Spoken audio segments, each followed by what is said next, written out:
Hello, welcome to my powerlifting update. It's been a little while since I've spoken about fitness related things, so I thought I would make a little video and this time post it publicly. Normally what I do is I bring on a coach. They say, Jags, go do the thing, go practice the thing. I do the thing and I make a video for them to sort of recap what I've been doing and we can make adjustments. I post that privately because that's just what I've done, but I was like, you know what, maybe someone might get something out of this. So this is that powerlifting update.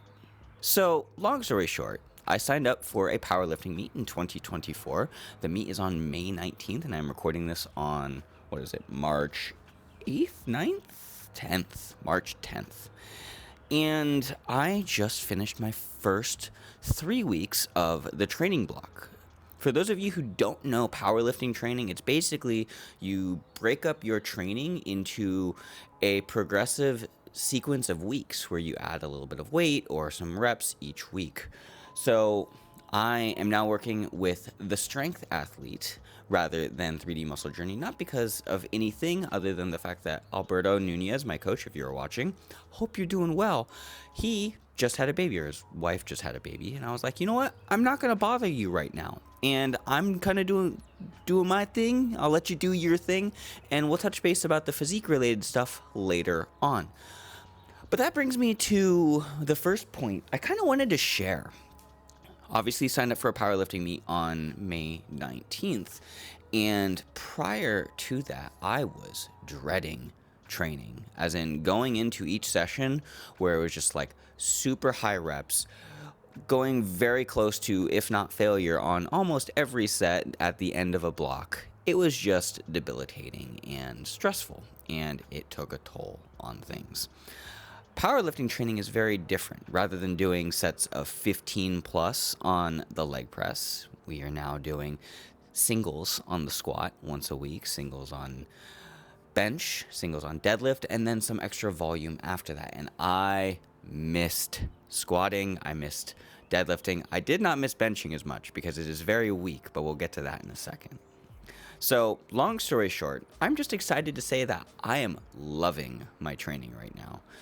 The way it works when you bring on a specific bodybuilding or powerlifting coach is you do a session most of the time, a 1 hour Skype call sort of thing, and then you interact over a spreadsheet and the coach will make a spreadsheet for you. So I have a spreadsheet from the strength athlete. My coach is named Angela. She is very, very strong. And the first block that we have, we looked at what I presented to her and what she made, and it's based off of percentages and based off of what I think I can do, but it's always hard to tell because I've been doing such high rep work over the last 2 years because of COVID. My ability to gauge my strength levels is a little off. So prior to starting the block, I hit a single on the squat with 315, and it flew. It was fast. So at the end of this 3 week block, I 325, I think. Videos up here, obviously. And it feels really, really good. It's been a long time since I've put on knee sleeves and squat shoes and whatnot over the last couple of years because of COVID training. I've been like, I'm just going to get rid of my squat shoes. But now, for a powerlifting meet where depth is important, I want to make sure that I hit that. So, long story short, training is going well, and I am much stronger than I thought I was. I think compared to my last meet, which was in 2018, I will perform better. Unfortunately, bench is my weakest, and it's just one of those things where I just need to work on it. So for this meet, my goals are to go into it with zero expectations. Just go up, show up, have fun, get on the platform, maybe make a PR, maybe not. I don't care. It's been a little while. I was also about 163, 164 pounds at that point, which in a weight class sport, I was 8 pounds heavier. I'm around 154, 155 right now. So hopefully my bench will come up if I gain a little bit of weight into it, but I'm also not attached to anything. I'm not trying to fill out.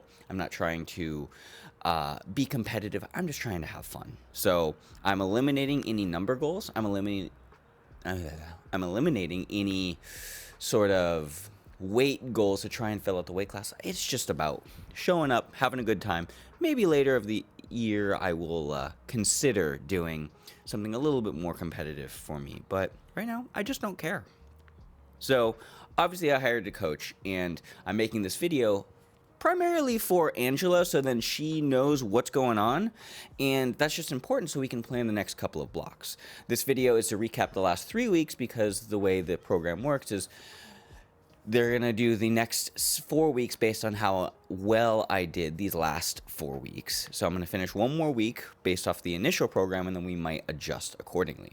So what happened during this week, or this last 3 weeks?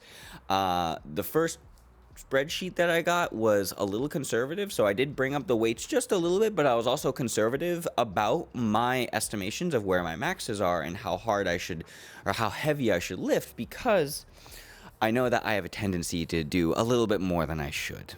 So overall, we wrapped up the squat with a 325 single, and it felt really good. It was probably around 2 or 3 reps in the tank. That's kind of my guess, without completely deviating from technique and form and potentially just blowing up my knees or my hips or something.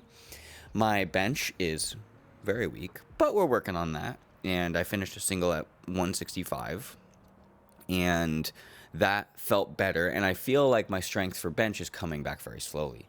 Deadlift, I feel like I could be a little bit more aggressive, but that's also one of those things where my own body sometimes has limitations when I tend to do high intensity, higher weight, and higher frequency deadlifts. So that means that my left hip, it really just gets unhappy, especially when I'm doing like an externally rotated position with my body, like a squat, for example, or like a frog stretch. And then I try and do deadlift. My left hip just starts to flare up. And one of the reasons why I'm making this video is I need to call that out to Angela and be like, hey, Angela, unfortunately, my hip has been very unhappy. I'm functioning, and I've been able to hit all the lifts, but there's one of those moments I have each training session where it's just like, am I going to be able to do this without having to shelve the barbell today and just get through it? So that's something I'm going to be working on over the next couple of weeks. I do honestly believe that primarily focusing on single leg deadlifts for a little bit to like get that stuff firing and kind of warm up with that is probably going to be the next step to try and adjust my hip inflammation so that I can continue going into a meet. Because if I didn't have a competition, I would just choose exercises or choose movements that weren't going to cause the problem. But because there's some level of event that requires these specific movements, I have to work around that. So long story short, training is going well. I'm loving it. I miss training. I will wake up at 5:30 in the morning-ish to get my training in, and it is just feeling so much better. I'm enjoying myself with food. I am kind of just enjoying calories without obviously going overboard, hovering around 153 to 155, and some days 156, depending on if we go out to dinner or something. And I'm just enjoying that part.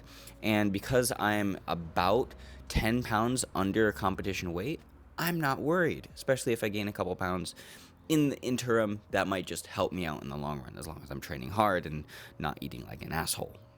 So training's going well, working on it, trying to fix the hip problem, and that's pretty much it. I hope you enjoyed watching this recap of what I've been up to. It's mainly been me talking, but that's just all the stuff that I'm excited about, and my motivation for training is back. And if you've been on my channel at all and interested in what I also do outside of the motion graphics, Unreal Engine things, I made this YouTube channel to do fitness-related updates and sort of recap what I've been up to. So this is that, and I hope you enjoyed this little coach recap that I am posting publicly. If you did enjoy this, let me know in the comment section down below. Questions, comments, concerns, whatever else, comment section is down there for that as well. And I will leave you with the final tip that is actually relevant to this video, and that is eat 1 gram of protein per pound of body weight, and you'll make some gains. Goodbye, my friends. Bye. Bye, bye, bye, bye. Bye, bye, bye, bye, bye.